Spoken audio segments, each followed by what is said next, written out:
Star Chiranjeevi 'ఆచార్య' సినిమాలో చిన్న role చేశారు. చిన్న రోల్ అయినా సినిమాకి చాలా కీలకమైనటువంటిది. మంచి పేరు కూడా తీసుకువచ్చింది. ఇటీవల 'గాడ్సే' సినిమాతో అలరించారు.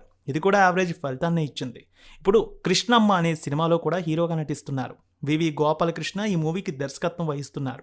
ప్రస్తుతం ఆయన 4 సినిమాలు లైన్లో పెట్టారు. 'గుర్తుందా శీతాకాలం', అలాగే ఇటు బాలీవుడ్లో 'రామ్ సేతు', ఇక 'ఫుల్ బాటిల్', తర్వాత 'గాడ్ ఫాదర్'. చిరంజీవితో 'గాడ్ ఫాదర్'లో కీలక రోల్ చేస్తున్నారాయన. ఇలా 4 సినిమాలు సెట్స్పై పెట్టారు. సుమారు మరో 6 స్టోరీలు వింటున్నారు సత్యదేవ్.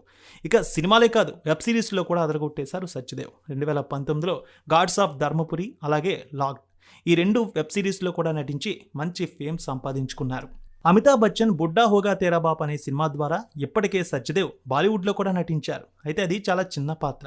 ఇప్పుడైతే అక్షయ్ కుమార్ 'రామ్ సేతు'లో అవకాశం కూడా సంపాదించుకున్నాడు. బాలీవుడ్లో తన సత్తా చాటేందుకు సిద్ధమవుతున్నాడు. సత్యదేవ్ హీరోగా నటించిన సినిమాల్లో